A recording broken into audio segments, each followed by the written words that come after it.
Bonjour Hortense. Tu ne nous vois pas, on a un problème de caméra. Alors, J'ai invité le maximum, hein. Il me manque juste Yasmine Zabiach. Ouais, j'ai pas trouvé. Mais je sais pas, c'est pas évident. Ouais. ça marche ou pas? On t'entend et on te voit, oui. Ah, super. Voilà, mais par contre, nous, on a un problème de caméra, donc tu ne nous verras pas. Je crois que j'ai amené une webcam aussi. On peut essayer, mais ou alors il faudrait que j'essaie de la brancher ailleurs. Cette webcam. Je sais pas si c'est le fait qu'elle soit branchée au boîtier. Ah merde. C'est quoi? Oui, tu nous entends? Ah Oui, bah oui, oui, moi, il passe par la webcam. On va essayer là, hein. Donc pour le moment, tu es la seule. On s'entendra pas. Pourquoi? Tu nous entends? Ah, parce Oui, que oui, sinon, il passe par la webcam. je vous entends. Ah si, on nous entend. Bon. Par contre, je ne vous vois pas, mais je vous entends. Et on essaie de régler le problème de webcam. Et là, vas-y, switch à nouveau. Sinon, je fais le fou, hein. Ça va amener la webcam. Ouais, mais je pense pas que ça vienne de la webcam. Non, Google, il veut pas notre webcam. Bon, alors, désolé. Bon, bah, ça sera sans nous voir, désolé. Hein, tu nous as déjà vu pendant les. Donc, il y a Bastien Grégoire et Marc Janier, donc tu nous as vus au travers des vidéos. Bah oui, je vous ai en cours aussi. Je suis En cours. en médecine, moi. Ah, très bien. Très bien. Tu es en quelle année? Je suis en P2. En Et en P2. fait, ouais, je Et suis au donc, rattrapage en fin d'année. Du coup, je me suis inscrite au MOOC ah, ben c'est bien, super. pour travailler. Et tu as pu avancer un petit peu? Bah oui, bah, du coup, je reprends mes Ça te cours. Et facilite l'apprentissage? oui, oui, je trouve ça vachement bien de reprendre les cours comme ça. D'accord, bah, tant mieux. Ouais. Mais bon, j'ai quelques petits soucis techniques, hein. Je suis pas encore trop Ça fait- des plateformes virtuelles. Est-ce que tu as des questions à nous poser alors, pendant que vous pas réglez les différents problèmes? spécialement. En fait, moi, je viens pour écouter aussi les questions des autres, mais là, j'essaye de regarder, mais j'ai pas de questions en tant que telles. D'accord. Donc, il y avait Fabrice qui nous avait posé des questions. Euh, alors, je vais les lire et puis tu vas donner ton opinion. La première m'intéresse bien. Quelle quantité de technétium 99M faut-il injecter par kilo de poids à un patient pour une scintigraphie? Est-ce que tu as une idée? J'ai aucune idée. Je pense qu'il y a un seuil légal, je pense, d'injection, mais après, quel est lequel, je ne vois pas. Alors, tu sais que, Est-ce que ça dépend pas aussi de ce qu'on veut en faire? oui, L'examen, je pense que ça dépend de l'examen aussi. oui, ça dépend de l'examen, oui. Mais après, quelles sont les doses exactes, ça, je sais pas. Mais c'est-à-dire que, d'abord, c'est une activité. Le technétium 99M, c'est l'isotope radioactif. Et donc, on parle en activité et on est à dose traceuse. Donc, logiquement, les quantités sont extrêmement faibles. Elles sont de l'ordre du picomole, quoi. Hein, donc, voilà, picogramme. Donc, les quantités sont très, très faibles. Et le technétium, on peut l'injecter soit libre, c'est-à-dire soit seul, soit comme isotope, et il ira se fixer, par exemple, où tu as une idée, quand on injecte le technétium 99M seul, il va aller se fixer où? Tout seul? Oui. Je sais pas. Hein, je vous en ai parlé quand on a fait la sphère digestive. Il va se mettre dans les en digestif.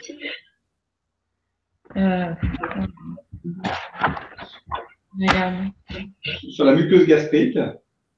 Mais pourquoi il irait se fixer sur la muqueuse gastrique et pas autre part? Parce que s'il n'a pas de vecteur, quoi, comment il peut aller directement se fixer là? Eh bien, parce qu'à cet endroit-là, il y a un système qui le reconnaît et qu'il l'internalise. Et en particulier, c'est les pompes à protons. Mais du coup, il va aller sur toutes les pompes à protons alors. Hein? Comment? S'il reconnaît les pompes à protons, il peut très bien aller dans d'autres cellules qui Non, les pompes à protons qui ont ces récepteurs Ouais. NIS. Ouais. Et où est-ce qu'on en trouve? Eh bien, on en trouve ailleurs dans la thyroïde. Donc, c'est la raison pour laquelle le technétium 99M est utilisé pour faire des scintigraphies thyroïdiennes, par exemple. D'accord. Hein, parce qu'il va s'accumuler dans les cellules thyroïdiennes grâce à ces récepteurs que l'on retrouve aussi dans la muqueuse gastrique. D'accord. D'accord? Et ainsi, on peut faire ces examens. Mais maintenant, si on utilise l'isotope 99M comme un marqueur d'une autre molécule, Oui, on peut le faire on aller le fait. autre part. Voilà, ça n'ira pas se fixer dans la muqueuse gastrique, ça n'ira pas se fixer dans les cellules thyroïdiennes. Mais dans l'endroit. Voilà. Et juste une question, parce que personne d'autre n'arrive à se connecter. Comment tu as fait, toi, pour te connecter? Alors, en fait, attendez, je vais juste récupérer la page. Tout à droite de ma page sur Google+, tout à droite, il y a un petit logo avec où il y a marqué Hangout. J'ai cliqué dessus. Vous m'aviez envoyé une invitation. Oui. J'ai accepté votre invitation et juste à côté, j'ai une petite caméra verte et j'ai cliqué dessus au hasard et ça m'a ouvert une page comme ça. D'accord. T'es pas invité. Comment ça, t'es pas invité? Mais tu t'étais pas invité, toi? Elle était, oui, Hortense Laurent, tu t'étais mise dans les participants. Comment? Je pense que j'ai invité. Non. Et tu as reçu un lien, une invitation de notre part, il y a de ça 10 minutes, même pas? Oui, oui, c'est ça. Oui, j'ai reçu il y a 10 minutes une invitation.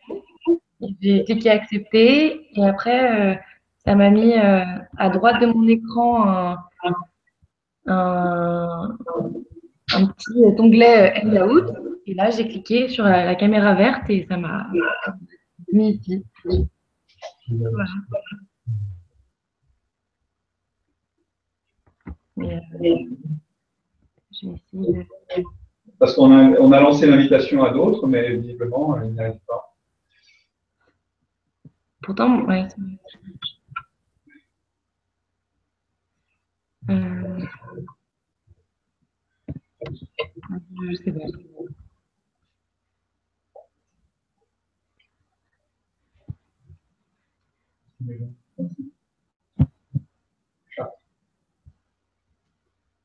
Je ne sais pas. Donc, il y en a plusieurs. Excuse-nous, on cherche à inviter.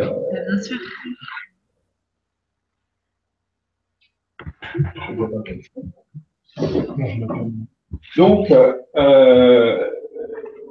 Donc, par rapport au. Oui, et cite-moi est-ce que tu connais des traceurs pour des traceurs marqués par un isotope de technétium 99M qu'on utilise dans d'autres indications et qui ne soient pas le technétium 99M isolé?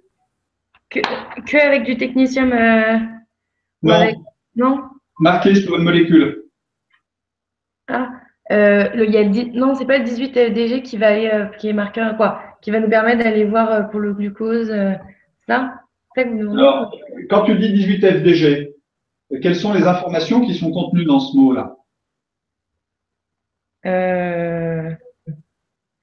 C'est l'intégralité, c'est la molécule plus le vecteur, c'est ça? Alors, un radiotraceur, c'est une molécule vectrice qui va cibler quelque chose, qui va se distribuer dans l'organisme en fonction de ses propriétés. Et puis, c'est aussi un isotope qui va permettre de la révéler. Voilà. Donc, quand tu dis 18 FDG, oui. quelles sont les informations importantes? Dedans, on a le marqueur. Et je crois que c'est le fluor, ça. C'est quoi le marqueur? Le fluor. C'est le fluor 18, oui. Donc 18F, c'est le fluor 18. C'est le fluor 18. Et la molécule vectrice, c'est quoi?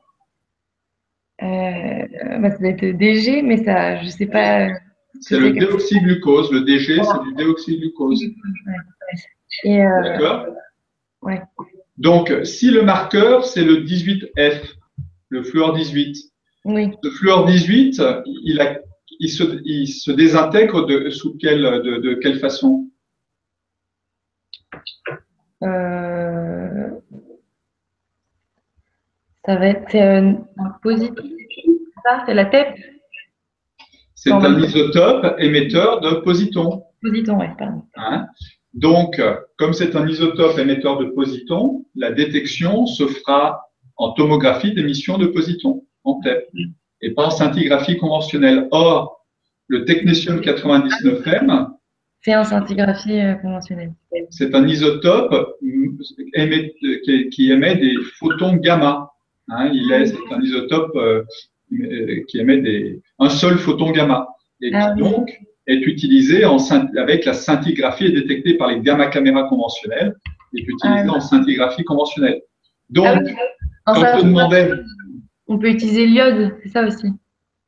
alors l'iode 123 ou l'iode 131, oui, qui Ça. sont émetteurs monophotoniques. Hein. Et ça permet de faire pour la thyroïde. Alors l'iode, effectivement, qui est organifié, qui est utilisé pour fabriquer les hormones thyroïdiennes, est internalisé dans les cellules thyroïdiennes. Donc on peut utiliser de l'iode de 123 ou ça coûte un peu cher ou 131. Mais l'iode 131 a une autre particularité, c'est qu'il est aussi émetteur bêta moins, pardon. D'accord. Bêta moins, et donc en étant émetteur bêta moins, ça veut dire quoi ça? Bah, on peut l'utiliser en tête, c'est ça? Non, c'est bêta plus la tête. Ah oui, bêta plus, en scintigraphie. Bêta moins, c'est quoi le bêta moins? C'est pour la thérapeutique. Oui. Donc, on a 4 modes de désintégration. Il existe la désintégration sous forme de rayonnement gamma. Oui. Ça, ce sont, tel que le technétium 99M, ce sont les émetteurs monophotoniques. Ensuite, tu as des intégrations sous forme de bêta+, c'est des positons. Et donc, là, on va les utiliser pour la tomographie d'émission de positons. Parce que le positon, une fois qu'il est éjecté du noyau, il va rencontrer des électrons. Et la rencontre du positon avec un électron, c'est la matière avec l'antimatière. Ça va donner naissance à 2 photons gamma. Donc en fait, le positon, par le processus d'annihilation, va générer 2 photons gamma qui vont pouvoir sortir du corps et on va pouvoir faire de l'imagerie avec la TEP de cette façon-là. Et puis les 2 autres modes de désintégration, c'est bêta- et alpha.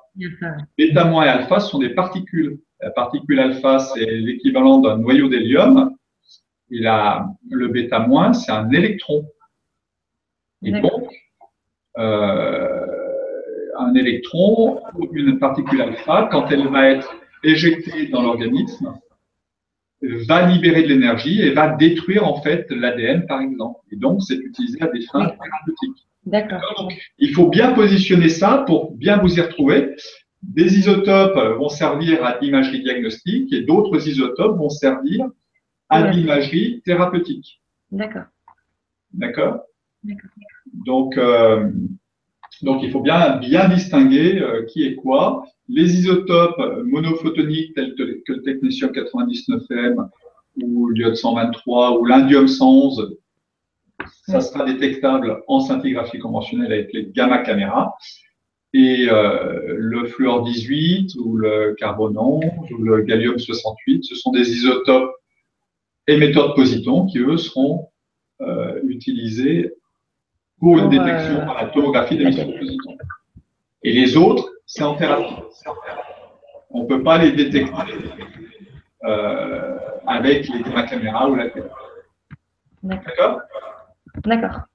Alors, est-ce que tu peux me donner, on a été parti de ça, est-ce que tu peux me donner le nom d'une molécule marquée au technétium 99N utilisée dans d'autres applications que celles qu'on a citées? Est-ce que tu en connais?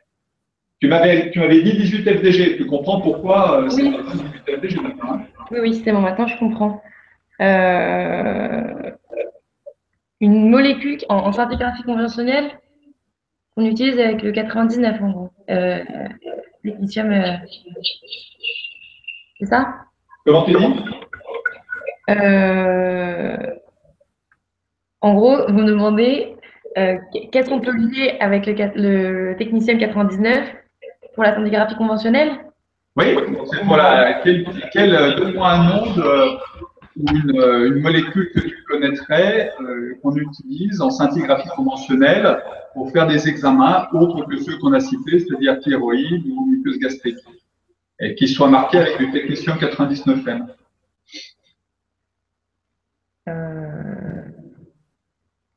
Il y a pas les. Je crois qu'on peut voir les poumons, non? Oui, Soit la perfusion, soit oui, la ventilation. Mais il faut le. Je crois qu'il faut pour la perfusion, il faut lier avec une molécule, mais je ne sais pas laquelle c'est. Et ça te bloque dans les poumons, ça fait des micro-embolies, je crois. exactement. Ça. Oui, c'est ça, oui. C'est des macro-agrégats d'albumine. Voilà, c'est ça, l'albumine. Que l'on marque avec le technétium 99M et qui va nous permettre de mesurer la vascularisation pulmonaire. Oui, c'est ça. Hein, donc c'est un bon exemple. Tu as aussi des traceurs marqués au technétium 99M pour faire des scintigraphies osseuses. Et la molécule qui est utilisée ici, ce sont à base de biphosphonate. Hein. Et puis, ça permet de faire la scintigraphie osseuse, ou alors on a des traceurs marqués au technétium 99M utilisés en scintigraphie cardiaque. Hein, on a le thallium 200 qui est un isotope émetteur monophotonique qui est utilisé en scintigraphie cardiaque, mais on a aussi des traceurs marqués au technétium 99M, tels que le MIBI ou MuView, etc. Mais ils sont marqués au technétium 99M. D'accord? D'accord. Alors. Les autres n'ont pas réussi à nous rejoindre. Comment? Je disais, les autres n'ont toujours pas réussi à nous rejoindre. Ben non, malheureusement, je ne comprends pas pourquoi. Ah, certains nous voient, mais n'arrivent pas à poser des questions. Est-ce qu'ils posent des questions alors? Par écrit? On va poser des questions par écrit. Voilà, s'ils nous entendent, désolé, je ne sais pas quel point technique nous bloque, on n'a déjà pas de caméra. Si vous avez des questions, posez-les, Bastien les voit, donc je les répéterai et on y répondra. Désolé, je ne sais pas quel point technique nous bloque. Là, il y a du Larsen avec YouTube. Ah.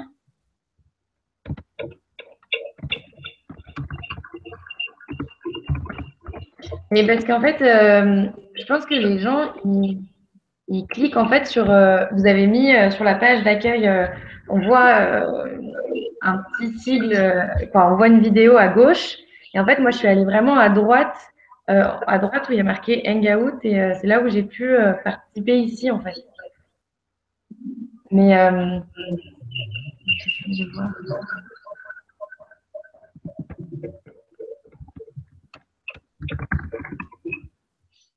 Mais je te vois pas.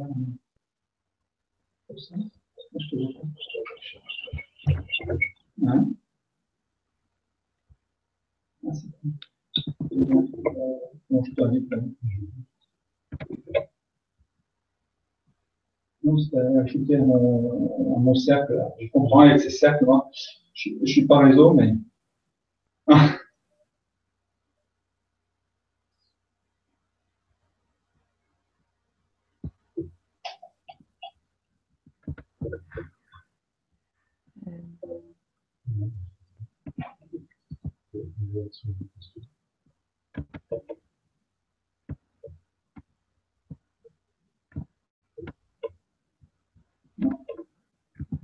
Alors, une autre question de Fabrice, c'était que se passe-t-il en cas de trop petite quantité d'injection de radiopharmaceutique?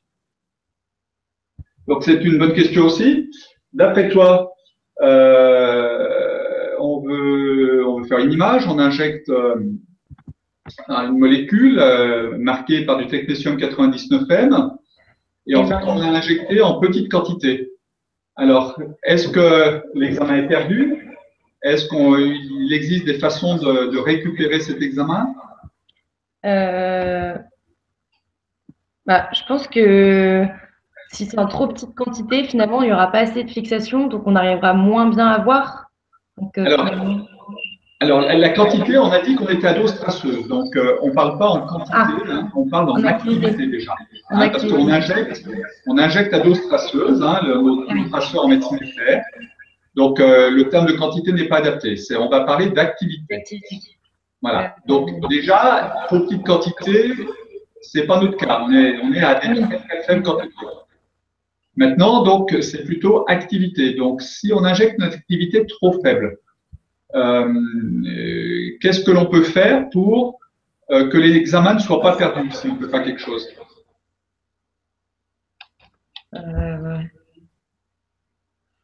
On peut peut-être, je sais pas, mais, modifier l'acquisition de ce qu'on veut faire. Comment? Je sais pas si c'est bien, mais avec l'appareil, on peut peut-être le régler pour qu'il ait une acquisition peut-être plus précise, ou je sais pas. Alors, justement, comment on acquiert, quels sont les paramètres que l'on va définir pour acquérir une image scintigraphique? Et quels sont les différents types d'images scintigraphiques que l'on peut réaliser? Est-ce que tu as une idée? Voilà.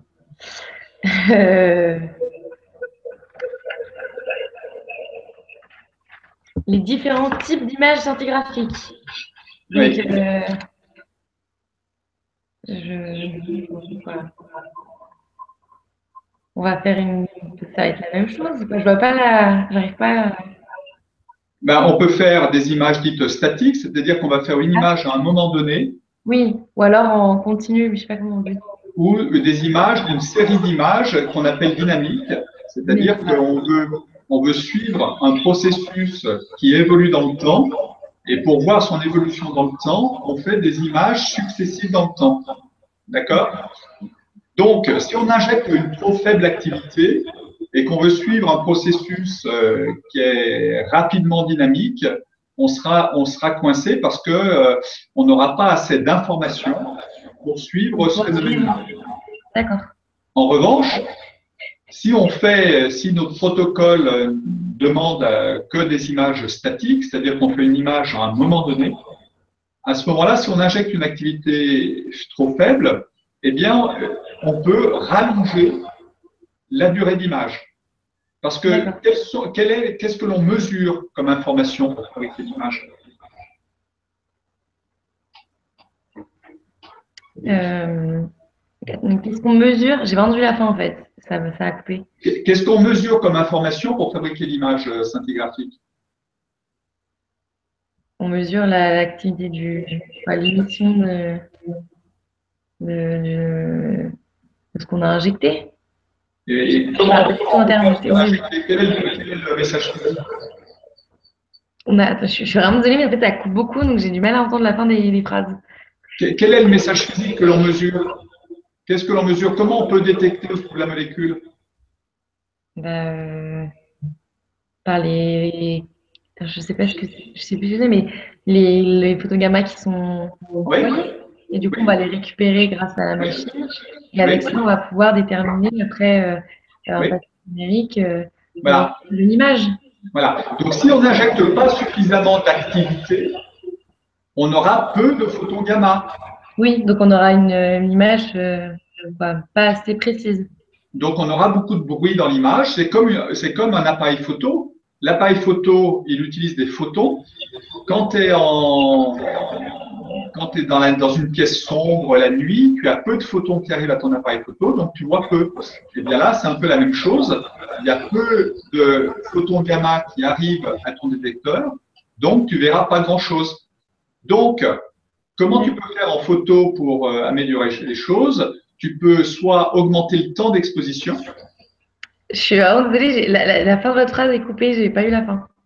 Soit tu augmentes le temps d'exposition avec un appareil photo, Oui, soit tu changes le diaphragme. d'accord. Et donc, avec les gamma caméras, eh bien, tu peux prolonger le temps d'exposition, tu augmentes le temps d'acquisition. D'accord. D'accord? Donc, le paramètre temps d'acquisition est un paramètre important. Et pour une acquisition, pour un protocole d'acquisition, tu vas définir la dose que tu vas injecter, le temps d'acquisition que tu vas utiliser en fonction du protocole que tu vas réaliser, des informations que tu veux obtenir. D'accord. Donc ici, si on injecte une activité trop faible et qu'on est dans une situation où on peut se permettre de faire une acquisition statique, eh ben, au lieu de faire une acquisition de 5-10 minutes, on fera une acquisition de 15 minutes, 20 minutes, une demi-heure. Comme ça, on ne perd pas l'information. D'accord. D'accord? Mais bon, ça pose d'autres problèmes. Hein. La personne peut bouger, donc il y aura du flou. Voilà. Et puis, pour les acquisitions Dynamique, ouais. eh bien là, si on a injecté trop peu, on ne pourra pas obtenir l'information.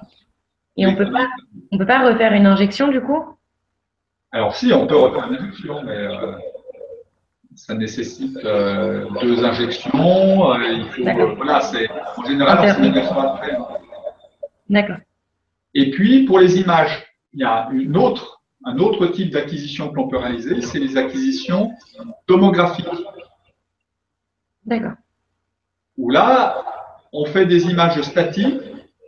Mais en 3D. On fait tourner les détecteurs. Donc, on fait toute une série d'images statiques. Et après, on peut faire une image 3D, c'est ça? Voilà, et après, on fait une image 3D. D'accord. Et là, donc, comme on fait un grand nombre d'images statiques, si on est obligé d'augmenter de façon conséquente le temps de chacune des images statiques, ça fera un temps d'acquisition qui sera très long. Très, très long. D'accord. D'accord? Donc, ça risque de ne pas être possible. D'accord? Oui, oui. Alors, y a-t-il d'autres questions?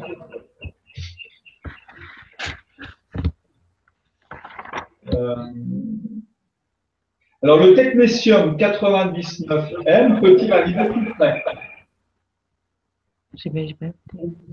Le technétium 99M peut-il arriver tout près?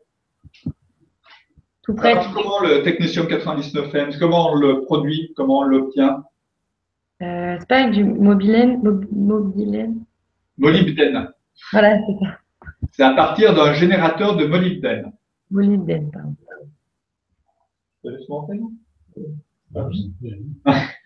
Donc, les industriels produisent du molybdène, le père du technétium 99M, et donc c'est mis dans ce qu'on appelle un générateur. Ce générateur, c'est une sorte de petite bonbonne qui arrivera dans les services de radiopharmacie. Si vous regardez le film, il y a différentes séquences vidéo où on vous montre le générateur et son élution. On va pouvoir récupérer, parce que ce molybdène va se désintégrer et produire du technétium 99M, on va pouvoir récupérer à partir du générateur le technétium 99M. Et donc, ce technétium 99M, on pourra ensuite l'accrocher à une molécule ou une autre avec des kits. Alors, on peut aussi modifier le nombre de charges de ce technétium, je crois. La charge, c'est le degré d'oxydation du technétium en fonction des marquages que l'on veut réaliser. Mais donc, ce technétium, il est en quelque sorte, il arrive presque tout près, puisqu'il arrive sous forme d'un générateur, et il suffira d'éluer le générateur. Alors, par contre, il n'arrive pas en flacon. Et alors, pourquoi c'est intéressant d'avoir un générateur, d'après toi, qui produise du technétium 99M, plutôt que de recevoir par colis un flacon de technétium 99M? Parce que c'est préparé directement là où c'est utilisé, donc il n'y a pas il n'y a pas de temps de. Ça réduit le temps de. des intégrations. Donc, c'est pas Alors, ça. par exemple, on reçoit l'iode comme ça. On n'a pas de générateur pour l'iode. Et quand on veut de l'iode, on va commander des flacons d'iode et ils nous les envoient. Mais pourquoi ça a un intérêt pourquoi d'abord on est obligé de passer par un générateur pour le technétium et pourquoi c'est pas inintéressant du tout? Ouais, peut-être en termes de prix, non? Alors, quelle est la demi-vie du technétium 99M? La- et, c'est plusieurs heures. C'est 7 heures? Vous voyez, Non, c'est de l'ordre de 6 heures. d'accord. C'est ouais, ça. Donc, tu vois, envoyer un produit qui a une demi-vie faible, c'est une infrastructure qui est lourde, hein. Bon, le 18 FDG, on peut, mais ça a nécessité une infrastructure très lourde pour les industriels. Et donc, le technétium qui a une demi-vie un petit peu plus longue que le fleur 18, ce serait possible, mais ça nécessiterait quand même une infrastructure assez lourde. Et puis derrière, il faut qu'on fasse le marquage, etc. Donc ça prend du temps. C'est pas ce schéma-là qui a été retenu. Le schéma qui a été retenu, ça a été d'envoyer le générateur avec le molybdène qui va se dégrader, donc se désintégrer et former le technétium 99M. Et en fait, avec le générateur, chaque jour, et en fonction de la quantité de molybdène qu'il y a dans le générateur, pendant 2, 3, 4 jours, on peut produire du technétium 99M. On peut récupérer du technétium 99M. Donc l'avantage, c'est que avec un générateur, on peut avoir une production de technétium 99M à au moins 2 moments de la journée, je crois, et puis plusieurs jours de suite. Donc une seule livraison d'un générateur nous permet d'avoir des quantités importantes de technétium 99M dans la journée, et ce, sur plusieurs jours. Donc en termes de logistique d'envoi, de gestion, c'est quand même plus simple. Hein? D'accord. Vous voulez rajouter quelque chose, Bastien? Des questions? Je vais juste essayer. Alors, oui. Partager. En fait, je sais pas si vous voyez à l'écran, mais en fait, il y a en haut à droite, il y a là, je sais pas si vous voyez, on peut ouvrir une page et c'est la petite caméra verte qui est là pour entrer dans le Hangout. Ah, ben ça, c'est bien pour les autres participants Voilà. qui ne peuvent pas se connecter Il y en a s'il y qui en a. vont se voir. Et là, vous ouvrez le Hangout en fait. Je sais pas si ça marche, mais voilà. Mais tu es une experte de Google Plus et des Hangouts? Non, non, pas du tout. En fait, je regardais à côté un peu comment ça marchait et voilà. Comme ça, je sais pas si vous avez pu voir, mais voilà, c'est sur la droite, en haut à droite. Refais-le une fois pour les participants. Alors, je vais essayer de le refaire. Ça doit être ça. Attends, mais partage l'écran. Tu avais partagé Oui, l'écran, là. c'est ce que je fais. Voilà. C'est ici, là, en haut à droite. Vous voyez? Là, il y a Les deux guillemets. voilà. Et en haut, les deux guillemets. On ouvre. Et là, il y a une petite caméra verte. Et on appuie sur la caméra verte. Ça ouvre le Hangout. Ah, mais Bastien, lui, par exemple, n'a pas de caméra verte. Alors, moi, je l'ai eu parce que j'ai accepté votre demande. Vous voyez, il y a vous pouvez ouvrir aussi la demande. Et là, j'avais une demande et j'ai accepté. Mais bah, comme j'ai accepté, on ne voit plus. Mais voilà, c'était comme ça. Ah bon. Attendez, c'est comment? Bonjour. Merci Hortense. Il n'y a pas de souci. Pour ceux qui sont encore invités, qui ont été invités, Bastien, lui, mais c'est étonnant parce que vous êtes inscrit et donc il faut vous inviter. Il y a un truc que je ne sais pas. Moi, c'est comme ça que j'ai réussi à arriver jusqu'ici. Voilà. Et tu appelles à l'aide d'autres participants pour pas être sous le feu nourri de mes questions. C'est ça. Voilà. Non. Les petits bonhommes. Quel petit bonhomme? Je vous remets sur la prochaine fois. Invité.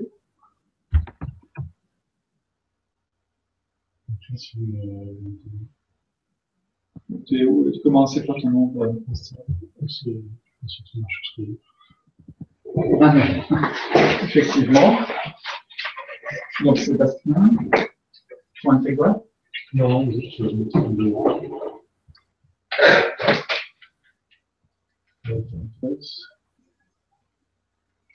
Il est un point. Ouais.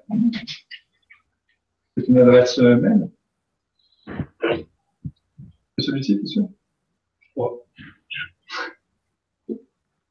On essaie d'inviter Bastien Grégoire, là. Ah, il a reçu une invitation. Bon.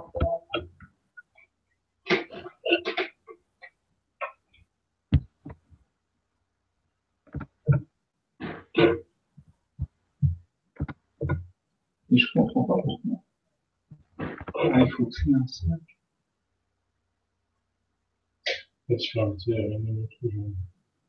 Il faut inviter manuellement tous les gens, mais je vais créer un cercle imaginaire, alors du coup. Ah, voilà. Ça marche, je crois. Qu'est-ce qui marche? Bah, j'ai un nouveau participant dans le... Sébastien?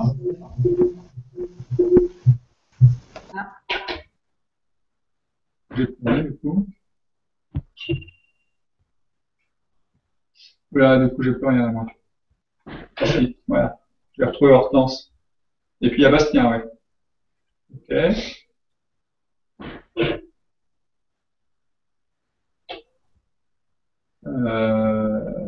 Bon, j'ai plus personne.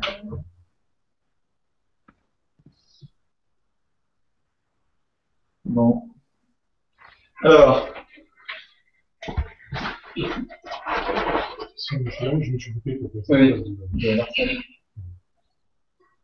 Ok. Donc, mais les gens, on les invitait déjà. On a invité tout le monde. Oui, mais je pense qu'il a comme il faut. En fait, il a mais je crois qu'il ne pas